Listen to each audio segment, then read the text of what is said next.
नमस्कार, मराठी 9 न्यूजमध्ये सगळ्यांचं स्वागत आहे। आज आपण यवतमाळ जिल्ह्यातील महागाव तालुका येथील ज्येष्ठ वकील आपल्यासोबत रवींद्र जाधव आहेत। कायदेविषयक सल्ला आपण त्यांच्यापासून जाणून घेणार आहोत। सर नमस्कार।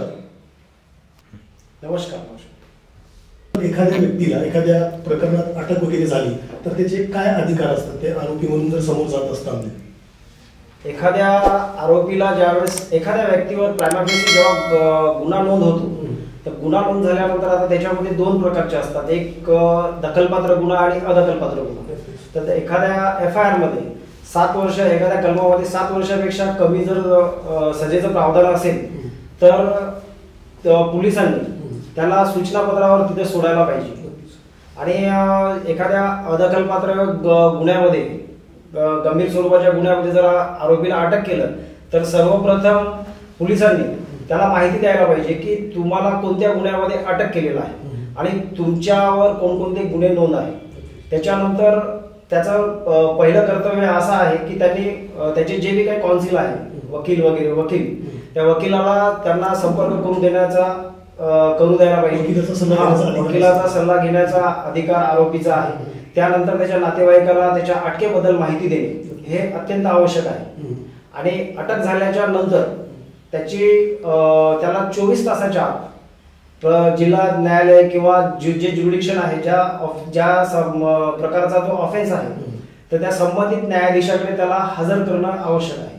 जर समजा त्याला 24 तासापेक्षा जास्त वेळ झाला तर आणि त्याला अटक करून न्यायालयासमोर हजर नाही केलं तर त्याची तो रीतसर तक्रार न्यायालयामध्ये न्यायाधीशाकडे करू शकतो।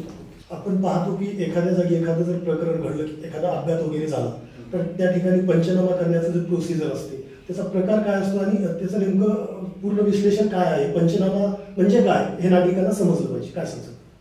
पंचनामा म्हणजे एखादी घटना ज्यावेळेस घडते तर त्या घटनेचं ठिकाण म्हणजे स्पॉट समजा जे आहे घटनेचं ठिकाण, तर त्यावेळेस त्या घटनेच्या जी घटना घडते, उदाहरणार्थ एखादा अपघात झालेला आहे आणि अपघात नेमका कुठं झाला आणि त्या अपघाताचं एक्झॅक्ट वर्णन जे आहे ते पंचनाम्यामध्ये केलं जाते। जसं की अपघात झाल्यानंतर जो अपघात झालेला आहे त्याच्या घटनास्थळाच्या चतुर्सीमा, आजूबाजूच्या चतुर्सीमा हा तपासी अंमलदार यांनी बारकाईने बघून नमूद करायला पाहिजे।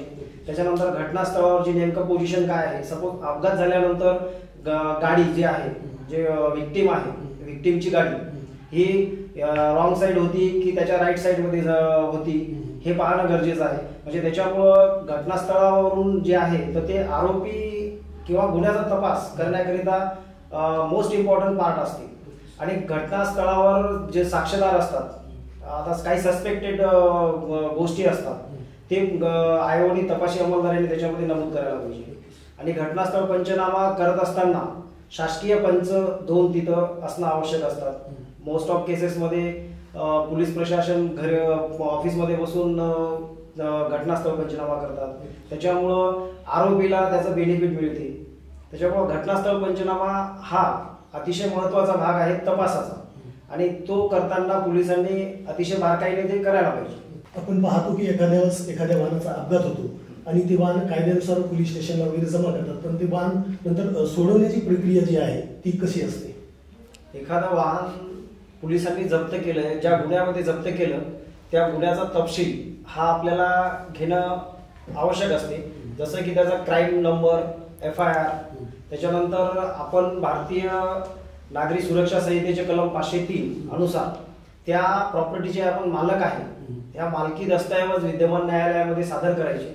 आणि सादर केल्यानंतर त्याच्यामध्ये इंडिव्हिज्युअली बॉन्ड असतो, तो इंडिव्हिज्युअली बॉन्ड विद्यमान न्यायालयाच्या आदेशानुसार तो इंडिव्हिज्युअली बॉन्ड संबंधित आयोगाला द्यायचा आणि त्याच्यानंतर मग ते आपल्याला रिलीज ऑर्डर देतात। ते रिलीज ऑर्डर घेऊन आपण आपले वाहन घेऊ शकतो। आपण पाहतो की अपघात झाल्यानंतर बरेचसे जे नागरिक आहेत ते अपघातग्रस्तांना मदत न करता तिथून जाण्याचा प्रयत्न करतात आणि गैरसमज आहे की आपण तिथं हजर राहिलो तर आपल्यावर पण कायदेशीर कारवाई होईल। तर हा गैरसमज दूर करण्यासाठी तुम्ही काय नागरिकांना सल्ला द्याल? अपघात झाल्यानंतर आपण तिथून एक आपलं कर्तव्य आहे, एक ड्युटी आहे की अपघातग्रस्त व्यक्तीला सर्वप्रथम सहकार्य करणे, त्याच्यानंतर संबंधित पोलीस स्टेशनला किंवा संबंधित जे कार्यालय तिथं जे जवळपास आहे, शासकीय कार्यालय किंवा पोलीस स्टेशन, यांना माहिती देणे. त्यानंतर तत्काळ त्याला वैद्यकीय सेवा उपलब्ध करून देण्यासाठी आपल्याला जे काही सहकार्य करता येते ते आपण करायला पाहिजे. आणि आपण आपल्यासमोर एखादा अपघात झाला आणि आपण कायद्याच्या भीतीने आपण तिथून पळून जाणं, हे आपला गैरसमज आहे. वास्तविक पाहता कायद्यामध्ये पाहणाऱ्याला अशी कोणतीही अडचण नाही. याउलट आपण एक माणुसकी या नात्याने आपण त्यांना तत्काळ सहकार्य करून आपण त्या लोकांचा जीव वाचवू शकतो, त्यांना योग्य ती मदत करू शकतो. आणि पाहणाऱ्यासाठी कायद्यामध्ये असा काही ऑफेन्स नाही. त्याच्यामुळे आपल्या माध्यमातून सर्व नागरिकांना तीच विनंती आहे की आपल्या समोर जर अपघात झाला तर आपण त्या अपघातग्रस्त नागरिकांना, व्यक्तीला आपण तत्काळ सहकार्य करायला पाहिजे. आणि त्याच्यामध्ये संबंधित पोलीस प्रशासनाला जर आपल्याकडे जर शक्य झालं तर आपण पोलीस प्रशासनाला बोलवून तत्काळ त्यांना ती माहिती देणं आपलं प्रथम कर्तव्य आहे. वैद्यकीय सेवेसाठी पुढे रेफर करणं आपलं कर्तव्य आहे. त्यामुळे एक माणुसकी या नात्याने आपण ते करायला पाहिजे. आपण पाहतो की टू व्हीलरचं प्रमाण मोठ्या प्रमाणात वाढलेलं आहे. हेल्मेट सक्ती असो किंवा कागदपत्र सोबत नसतात, असे प्रकार होतात. त्यावेळेस एखाद्या व्यक्तीला ट्रॅफिक पोलीस त्यांच्या गाडीची चाबी काढून घेतात. त्यावेळेस नागरिकांचं काय मार्गदर्शन असेल, नागरिकांसाठी काय मार्गदर्शन असेल? एक नागरिक म्हणून आपलं कर्तव्य आहे ट्रॅफिकचे रूल्स अँड रेग्युलेशन आपल्याला फॉलो करायला पाहिजे. हेल्मेट वापरणं हे आपल्यासाठी चांगलं आहे. जरी आपण आता मोटर व्हेकल ऍक्ट मध्ये बरेचसे कायद्यामध्ये तरतुदी झालेल्या आहेत, काही प्रमाणात सक्ती झालेली आहे, परंतु शासन कोणतेही जे कायदे बनवते हे आपल्या सर्वांच्या फायद्यासाठी बनवते. एखाद्या वेळेस आपण हेल्मेट न वापरता अपघात झाला तर बऱ्याच लोकांची हेड इंजुरीमुळे डेथ होते. तर ती हेल्मेट वापरल्यानं आपण हेड इंजुरी टाळू शकतो. म्हणजे आपण स्वतःचा जीव वाचू शकतो. कायद्याचं पालन आपण केलं तर ते आपल्यासाठी चांगलं आहे. आता त्याच्यामध्ये दुसरा तुमचा जो प्रश्न आहे की पोलिसांनी गाडीची चाबी वगैरे काढणं, हे चुकीचं आहे. आपण एखादा ट्रॅफिक रूल्स जर आपण ब्रीच केला तर त्यांचं कर्तव्य आहे की त्यांनी आपल्याला साईडला घेऊन संबंधित आपण कोणता गुन्हा केला ह्याच्याबद्दल सांगून, त्याच्यानंतर जे कायद्याच्या तरतुदीमध्ये आहे फाईन वगैरे किंवा गाडी डिटेन करणं, हे त्यांनी करायला पाहिजे. गाडीची चाबी डायरेक्ट काढणं आणि वाद घालणं हे त्यांना कायदेशीर अधिकार नाही. त्याच्यामुळे त्याच्या अगेन्स्ट तुम्ही तक्रार देऊ शकता. आपण पाहतो की सध्या डिजिटल युग आहे आणि सायबरच्या माध्यमातून अनेक क्राईम होत आहेत, नागरिकांची आर्थिक फसवणूक होत आहे. या संदर्भात तुम्ही काय नागरिकांना आवाहन करसाल की कशा प्रकारे तुमची आर्थिक फसवणूक होणार नाही आणि काय काळजी घ्यावी लागेल याविषयी? सायबर ऑफेन्स जो आहे तर हा थोडा इंटरनेटशी कनेक्टेड आहे. जसं आपण आता आजच्या युगामध्ये आता हे फास्ट युग झालेलं आहे. आता बरेच जण मोबाईल बँकिंग यूज करतात, फोनपे ऍप्स वगैरे येतात, नवीन ऍप्स असतात. आणि मॅक्झिमम आता 5G आलेला असल्यामुळं आपण जो अँड्रॉइड फोन वापरतो तर बऱ्याच लोकांचा गैरसमज असा असते की आपण बॅक कॅमेरा ज्यावेळेस ओपन करतो त्यावेळेस बॅक कॅमेरा ओपन होतो, परंतु आपला जो फ्रंट कॅमेरा असतो तो फ्रंट कॅमेरा ऑलवेज चालू असतो. तर याच्यामध्ये जे आहे टेक्निकली ऑफेन्स जे आहे फसवणुकीचे बरेचसे आपल्याला आता आपण पाहतो की आपल्याला मेसेज वगैरे येतात, तुम्ही 1 लाख रुपये जिंकले किंवा 10 लाख रुपये जिंकले, या अकाउंटवर या लिंकवर क्लिक करा. तर हे जे आपल्याला अननोन लिंक्स वगैरे येतात किंवा बँकेचं नाव घेऊन आपल्याला डिटेल्स मागण्याचा प्रयत्न करतात आणि तुमच्या अकाउंटला फेक मेसेज येतात. त्याच्यानंतर मग ते शेअर करण्यासाठी तुम्हाला OTP वगैरे मागतात. आणि आपण कामाच्या गडबडीमध्ये असतो किंवा आपल्याला सायबर ऑफेन्स बद्दल माहिती नसते, त्याच्यामुळं आपल्याला जनरली आपण ते OTPs वगैरे देतो आणि OTP दिल्यानंतर आपली जे बँकेचे अकाउंट जे आहे, अकाउंटमधली जे बी काही आर्थिक आपली सेव्हिंग आहे हे ते ऑफेंडर काढून घेतात. आता ह्याच्यामध्ये आपण दक्षता एकच बाळगू शकतो की आपण कोणतेही अननोन जे लिंक आहे आपल्याला येतात तर ते लिंक आपण ओपन नाही करायला पाहिजे. आणि आपला Aadhaar card, Aadhaar number, bank passbook number, ATM हे जे आहे पासवर्ड हे आपण कुणालाही शेअर नाही करायला पाहिजे. आणि मध्यंतरी आता बरेचसे असे प्रकरण आहेत की जे व्हॉट्सअपवर आपण चॅटिंग करतो, आपण नेटचा जास्तीत जास्त वापर करतो. व्हॉट्सअपवर चॅटिंग करताना आपल्याला फेक व्हिडिओ येतात. आता काही युट्यूबवरून बी आपल्याला कॉल्स, आम्ही युट्यूबवरून चॅनलवरून बोलतो आहे, तुमचे असे व्हिडिओ आहे, तर अशा धमकीला बळी पडायला नाही पाहिजे. कारण दक्षता ह्याच्यामध्ये सायबर क्राईम पासून वाचण्यासाठी आपण स्वतः जागरूक राहणं हे गरजेचं आहे. त्याच्यामुळं आपल्या माध्यमातून मी सर्वसामान्य माझ्या नागरिकांना एकच विनंती करतो की आपण असे अननोन कॉल्स वगैरे रिसीव्ह करू नका आणि तुमचा आधार नंबर, बँक डिटेल्स आणि OTP हे कुणासोबतही शेअर करू नका. आपण पाहतो की अनेक शेतकरी जे आहेत ते शेती विक्री आणि घेण्याचा व्यवसाय करतात किंवा घेतात, त्यावेळेस शेती घेताना कोणत्या प्रकारची काळजी घेणं आवश्यक आहे? तर शेती खरेदी करत असताना, परचेस करताना आपल्याला त्या शेतीबद्दल ती सर्वप्रथम पाहावं लागेल की ते शासनाकडून मिळालेली आहे की स्वमिळकतीची आहे. आता शासनाकडून मिळालेली म्हणजे भोगवट वर्ग 2 आणि भोगवट वर्ग 2 आणि 1 असे 2 प्रकार असतात. तर आपण भोगवट वर्ग 2 ही प्रॉपर्टी जी आहे तर घेण्यासाठी एक वेगळी कायदेशीर प्रक्रिया असते. त्याच्यामध्ये तुम्हाला कलेक्टर अथॉरिटी जे हायर अथॉरिटी आहे त्याच्याकडून तुम्हाला परवानगी घ्यावी लागेल. त्याच्यानंतर मग ती ट्रान्सफर केल्या जाईल. आणि जे 1 नंबरची मालमत्ता आहे शेती, ते घेण्याकरिता सर्वप्रथम आपल्याला आपण ज्याच्याकडून जी प्रॉपर्टी घेत आहे ती त्याच्याच मालकीची आहे की नाही हे दर्शवणारा जो सातबारा आहे, गाव नमुना 8 त्याच्यासोबत असतो, त्याची पाहणी करायला पाहिजे. त्याच्यानंतर त्या शेतजमिनीवर वारस कोण कोण आहे हे पाहावं लागेल. त्याच्यानंतर फेरफार पाहून हक्क नोंदणी म्हणजे ती प्रॉपर्टी ॲन्सिस्ट्रल आहे की सेल्फ ॲक्वायर्ड आहे. ॲन्सिस्ट्रल प्रॉपर्टी म्हणजे वडिलोपार्जित मालमत्ता. त्याच्यामध्ये वडिलोपार्जित मालमत्तेमध्ये त्या वडिलांचे जेवढे काही वारस आहेत, मुली, मुलं, ह्या सर्वांचा त्याच्यामध्ये वाटा असतो. जसा आजोबाकडून वडिलांना मिळालेली मालमत्ता त्याच्यानंतर त्या मुलाकडे जाते, तर मग त्याच्यामध्ये त्या मुलांचा सुद्धा राईट असते. तर ती प्रॉपर्टी विकताना किंवा विकत घेताना आपल्याला वडिलोपार्जित मालमत्ता असल्यास त्याच्यामध्ये जेवढे त्याचे लिगल वारस आहेत, कायदेशीर वारस आहेत, त्यांच्या सर्वांच्या सहमती घेणं आवश्यक असते. आणि ते झाल्यानंतर मग ते आपण प्रॉपर्टी परचेस करू शकतो.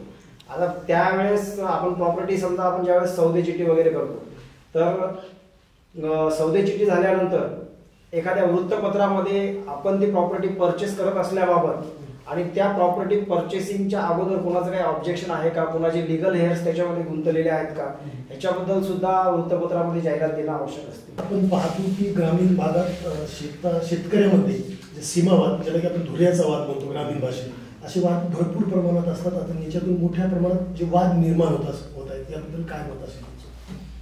आता वास्तविक आपण जर पाहिलं तर आपण ग्रामीण भागातील असल्यामुळं शेतीचे वाद जे धुऱ्याबद्दलचे असतात त्याच्यामुळं बरेचसे प्रकरण विद्यमान न्यायालयात पेंडन्सी आहे. आता शेतीचा धुऱ्याचा वाद जो आहे हे आपण जर एक छोटासा नॉर्मल इश्यू आहे की जे आपण दोन्ही कास्तकार शेजारी एकत्र बसून पण मिटू शकतात. त्याच्याकरिता आपण आपल्या शेतात सर्वप्रथम ते वाद टाळण्याकरिता आपण आपल्या शेताची रीतसर मोजणी करून घ्यायला पाहिजे. आता मोजणी करून घ्यायची असेल तर आपल्याला भूमी अभिलेख जो आहे महसुलाचा भाग, तर भूमी अभिलेख मध्ये जाऊन रीतसर अर्ज करायला पाहिजे. अर्ज केल्यानंतर त्यांच्याकडून आपल्याला त्यांची ते मोजणी येते, मोजणी नकाशा बनवला जातो आणि मोजणी नकाशा झाल्यानंतर आपण हद्द कायम करण्यासाठी अर्ज करून तहसीलमधून त्यांच्या तहसीलदाराच्या परवानगीनुसार आपण हद्द कायम करून घ्यायला पाहिजे. तर ते वाद जे आहे आपले ते वाद उपस्थित होत नाही. एखाद्या शेतकऱ्याची शेती जर विकत घेतली दुसऱ्या शेतकऱ्याची, तर ते घेण्याच्या पहिले म्हणजे धुऱ्याचा वाद किंवा सीमावाद असतो तो कशा प्रकारे मिटवला पाहिजे? आपण एखाद्या व्यक्तीची शेतकऱ्याची आपण जेव्हा शेती विकत घेतो तर आपलं घेणाऱ्याचंही कर्तव्य आहे की ती शेती परचेस करण्या अगोदर ज्यावेळेस आपण सौदा झाल्यानंतर आपण सौदे चिठ्ठी करतो, त्याच्यानंतर ती शेती मोजून घेणं हे आपलंही कर्तव्य आहे आणि जो शेतकरी विकणार आहे त्याचं सुद्धा कर्तव्य आहे की ती शेती त्याने मोजून द्यायला पाहिजे. कारण ज्यावेळेस आपण खरेदी करतो तर त्या खरेदीमध्ये जे बाबी आहेत किंवा आज रोजी तुम्हाला सदर शेत जमीन ताब्यात दिली आहे म्हणजे ऑलरेडी शेत आपण परचेस केल्यानंतर डॉक्युमेंटरी आपण त्याचं पोझिशन घेऊन घेतो. पण आपण जर समजा आपल्याला त्याच्या बाउंड्रीज माहित नाही किंवा मोजणी करून आपण नाही घेतल्या तर मग ते जे डिस्प्यूट आहे ते वाद येतात. एखाद्या शेतकऱ्याची जर भूमी अभिलेखच्या माध्यमातून मोजणी झाली आणि ती जर शेतकऱ्याला मान्य नसतील तर कोर्टात दाद मागू शकतो का तो शेतकरी? भूमी अभिलेख यांनी केलेली जी मोजणी आहे त्याचा समजा ते मान्य नसेल, त्याच्यामध्ये नेमकं काय कारण आहे हे जेन्युइन कारण घेऊन त्यांनी अपील करू शकतात. आपण पाहतो की गाडी चालवताना व्यसन करण्याचं प्रमाण मोठ्या प्रमाणात वाढलेलं आहे आणि या व्यसनामुळे अनेक तरुण टू व्हीलरवर असो किंवा फोर व्हीलर चालवताना अपघात होत आहेत. अनेक युवक यामध्ये जे आहे आपले प्राण गमावत आहेत. एक रिस्पेक्टेड पर्सन म्हणून तुम्ही काय सांगता याविषयी?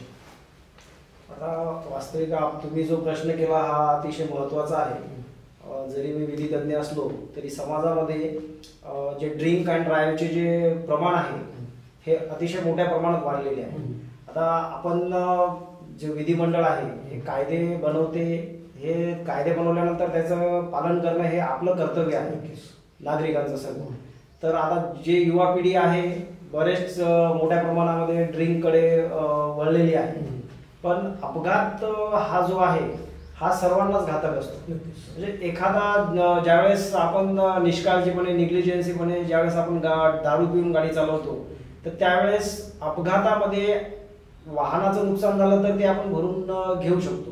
परंतु आपल्या जे बॉडीली इंजुरी आहे एखाद्या व्यक्तीचा हात फ्रॅक्चर होणं किंवा पाय फ्रॅक्चर होणं तर ते परमनंट डिझॅबिलिटी जर आली तर तुमच्या आयुष्याचं एक खूप मोठं असं नुकसान होते. आणि एखादा अपघात झाल्यानंतर कुटुंबाचा कर्ता या नात्याने आपली जबाबदारी असते आणि कर्ता या नात्याने आपली जबाबदारी असल्यामुळं आपल्यावर पूर्ण कुटुंब हे डिपेंड असते. आणि आपण आपल्या चुकीमुळं जर अपघात झाला किंवा आपल्याला त्याच्यामध्ये जर समजा काही झालं तर आपल्यापेक्षा जास्त नुकसान आपल्या फॅमिलीचं होते, कुटुंबाचं होते. तेव्हा बरेचसे नागरिक अपघातामध्ये दगावले जातात. तर ते दगावल्यानंतर त्यांचं कुटुंब रस्त्यावर येते, आर्थिक अडचणी फेस करावं लागतात. त्याच्यामुळं आपलं एक कर्तव्य आहे की आपण वाहन चालवताना ड्रिंक करू नये आणि जे कायद्याने आपल्याला लिमिट स्पीड लिमिट दिलेलं आहे त्या स्पीड लिमिटमध्येच आपल्याला वाहन चालवायला पाहिजे.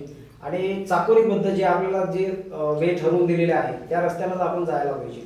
त्याच्यामुळं आपण एकटे बसून हे आपलं कुटुंबाची आपल्यासोबत चालते याची जाणीव ठेवून असे जे ड्रिंक अँड ड्राईव्ह आहे हे करायला नाही पाहिजे. आपण पाहतो की ज्यावेळेस समाजात भांडण होत असतात, पूर्वीच्या काळी असं असायचं की समाजात भांडण जर होत असेल तर गावातील प्रतिष्ठित नागरिक वगैरे येऊन ते भांडण मिटवायचे. परंतु आज तसं होताना दिसत नाही. जे लोक आहेत, आजची जी पिढी आहे ती बघ्याची जी भूमिका घेत आहे. काय मत असेल तुमच्याविषयी? आता आज जर आपण परिस्थिती पाहिली आणि आपल्या अगोदरचे जे जनरेशन आहे समजा आपले आजोबा वगैरे त्यांच्या वेळेसचं जनरेशनचं जर बघितलं आपण तर आपण इंग्रजांच्या अगोदर आपण हे जे न्याय व्यवस्था होती आपली हे आपण हे वाद गावातच बसून मिटवायचो. त्यावेळेस आता याच्यामध्ये मला असं वाटतं की आज हे जे तुम्ही प्रश्न उपस्थित केलेला आहे याला कुठेतरी आपली जे विभक्त कुटुंब पद्धती आहे ह्याला जबाबदार आहे. म्हणजे आपला समन्वय नाही. समन्वय राहिला. दुसरी गोष्ट कसं आहे आपण वाद करत असताना याला बरेचसे काही कारण असतात जे लोक बघ्याची भूमिका घेतात. याच्यामध्ये जनरली आपण पाहतो आजच्या ह्याच्यामध्ये की पूर्वीच्या आपण सर्व एकत्र येऊन बसायचो, जेवण करायचो, एकत्र कुटुंबात राहायचो. आता आज परिस्थिती अशी आहे की आपण ऑफिसमधून घरी गेल्यानंतर आपण आपलं ऑफिसचं वर्क करत बसतो किंवा आपले समजा फॅमिली मेंबर्स मोबाईल घेऊन बसतात. जे सेपरेशन होत आहे म्हणजे जे एकमेकांचं जे कम्युनिकेशन राहायचं, अंडरस्टँडिंग राहायचं हे आजच्या काळामध्ये थोडं कमी झालेलं आहे. सुसंवाद राहिलेला नाही. त्याच्यामुळं याला काही प्रमाणात तेही जबाबदार आहे. प्लस एकमेकाचा जिव्हाळा, आपुलकी, जसं की आपण आपल्या गावातून शहरामध्ये शिकायला गेलो तर गावातलं कुणी जर भेटलं तर आपण त्याला आपुलकीनं म्हणतो की हा माझ्या गावचा आहे. परंतु गावामध्ये आल्यानंतर तोच माणूस समजा एक दुसऱ्यासोबत वाद चालू असेल तर आपण त्याला बाजूला निघून जातो. एक सामाजिक बांधिलकी जपणं हे आपलं कर्तव्य आहे. आणि कोणताही वाद असो हा आपसामध्ये बसून मिटवणं हे अतिशय चांगलं. आता विद्यमान कोर्टामध्ये बी आम्ही बघतो लोक न्यायालयाच्या माध्यमातून आमचे बरेचसे जे केसेस वगैरे आहे हे आम्ही आपसी समेट घडून आणतो. सुरुवातीला प्रयत्न करतात परंतु काही लोकांचा इगो असते, काही लोकांना वाटते की नाही मी जिंकेल. पण कालांतराने समजा मग ते आपशी ज्यावेळेस आम्ही मध्यस्थी करून आम्ही ते प्रकरण मिटवतो तर त्याच्यामध्ये दोघांचाही फायदाच असतो. आणि न्यायप्रणालीमध्ये जरी बघितलं आपण तर सुप्रीम कोर्ट जे आहे, विद्यमान सुप्रीम कोर्टाचे सुद्धा क्लिअर कट डायरेक्शन आहे की तुम्ही जे वाद आहे, जे कॉझी डिस्प्यूट आहे किंवा सिव्हिल डिस्प्यूट आहे, हे तुम्ही आपसामध्ये मिटवायचा प्रयत्न करा आणि शक्यतोवर मिटवा. मी आपल्या चॅनलच्या माध्यमातून एक सर्व लोकांना विनंती करू इच्छितो की एखादा वाद जेव्हा चालू असेल दोन व्यक्तीमध्ये, तर आपण तो वाद बघण्यापेक्षा किंवा आता नवीन बरेच प्रकरण पाहतो आपण की लोक मोबाईल शूट करतात, व्हिडिओ शूटिंग करतात आणि मग ते सोशल मीडियावर वगैरे टाकतात, तर त्याच्यामुळं त्या प्रकरणाला एक वेगळं वळण येते. तर असं आपण करायला नाही पाहिजे. आणि जर समजा आपल्या मध्यस्थीनं सदरचा वाद जर मिटत असेल तर निश्चितच तो वाद तिथे मध्यस्थी करून मिटवायला पाहिजे आणि आपण असे करायला पाहिजे, अशी मी आपणास विनंती करतो. तुम्ही एक वकील म्हणून या क्षेत्रात यशस्वी झालेला आहात आणि येणाऱ्या जनरेशनला तुम्ही या क्षेत्रात येण्यासाठी मार्गदर्शन करणार का किंवा या क्षेत्रामध्ये वाव आहे का? भाऊ, आज जर आपण बघितलं तर विधी विभाग जो आहे, वकिली क्षेत्र हे अत्यंत महत्त्वाचं क्षेत्र आहे. त्याच्यामध्ये एक न्यायव्यवस्था आणि न्यायव्यवस्थेमध्ये सर्वात महत्त्वाचा रोल हा वकिलांचा असतो. आता जनरली आमच्या वकिली क्षेत्रामध्ये बरेचसे स्कोप आहे. कायद्याची माहिती ही सर्वसामान्य नागरिकांना असणं हे अत्यंत महत्त्वाचं आहे. कारण जर कायद्याचं ज्ञान नसेल तर एखाद्या ब्लाइंड व्यक्तीसारखं आपलं समाजामध्ये आपलं एक अस्तित्व राहते. कारण कसं आहे, कायदा हा जसं मी तुम्हाला मगाशी सांगितलं की जन्मापासून तर मरेपर्यंत कायदा हा आपल्याला आहे, लागू आहे आणि आपण ते पाळतो सुद्धा. तर विधी क्षेत्रामध्ये भरपूर स्कोप आहे आणि माझी आपल्या माध्यमातून जी युवा पिढी आहे त्यांना मी आवाहन करू इच्छितो की आपण सुद्धा विधी क्षेत्रामध्ये यावं. आता प्रत्येक प्रायव्हेट सेक्टरमध्ये वकिलांचा एक महत्त्वपूर्ण रोल आहे. आपण पाहतो की प्रत्येक ठिकाणी, प्रत्येक क्षेत्रामध्ये लीगल ॲडवायझरची आवश्यकता असते. समाजातील प्रत्येक क्षेत्रामध्ये इव्हन जे प्रशासन आहे, या प्रशासनामध्ये सुद्धा एक महत्त्वाचा रोल जो आहे तो वकिलांचा असतो. त्याच्यामुळं कायद्याचं ज्ञान असणं आणि कायद्याचा अभ्यास असणं हे महत्त्वाचं आहे. आणि युवा पिढीने आपण बघतो की प्रत्येक क्षेत्रामध्ये आता स्पर्धात्मक युग आहे, प्रत्येक क्षेत्रामध्ये स्पर्धा आहे. आपण जर गव्हर्नमेंट जॉब वगैरे किंवा इतर जे फील्ड बघितल्या, MPSC फील्ड वगैरे, या फील्डमध्ये UPSC करिता बरेच मुलं स्ट्रगल करतात. आता शासकीय धोरणानुसार आता बेरोजगारीचं प्रमाण थोडं जास्त वाढलेलं आहे. तर प्रत्येक क्षेत्रामध्ये स्ट्रगल हे आहेच. त्याच्यामुळं स्ट्रगल या फील्डमध्ये बी स्ट्रगल आहे, पण वकील हे क्षेत्र जे आहे हे माझ्या मते तुमच्या स्किलवर डिपेंड आहे. तुम्ही कशा प्रकारे तुमचं नॉलेज लोकांना प्रेझेंट करता, लोकांना रिप्रेझेंट कसं करता. तर विधी विभागामध्ये येणं हे अतिशय चांगलं आहे आणि विधीबद्दल माहिती, कायद्याबद्दल माहिती असणं हे सुद्धा आवश्यक आहे. त्यामुळं सर्वांनी, युवा पिढींनी कायद्याविषयी ज्ञान घेतलं पाहिजे आणि या फील्डमध्ये यायला पाहिजे. काय मराठी 9 न्यूजच्या माध्यमातून सर्वसामान्य नागरिकांना कायद्याचं मार्गदर्शन करण्यासाठी यवतमाळ येथील सुप्रसिद्ध ॲडव्होकेट रवींद्र जाधव आपल्यासोबत होते. महागाव तालुक्यातील नवीतर परिसरातील संपूर्ण नागरिकांना त्यांनी कायद्याविषयी अतिशय मोलाचं मार्गदर्शन मराठी 9 न्यूजच्या माध्यमातून केलेलं आहे. तरी वकील साहेब, तुमचे मराठी 9 न्यूज तर्फे खूप खूप आभार. धन्यवाद. मी सुद्धा आपल्या सर्व टीमचे आभार मानतो की तुम्ही मला इथं आमंत्रित केलं आणि माझ्याकडून एक सत्कार्य जे आहे कायद्याविषयी ज्ञानदान शिबिराचं तुम्ही सर्वसामान्य नागरिकांपर्यंत पोहोचवलं, त्याबद्दल मी तुमचा आभारी आहे.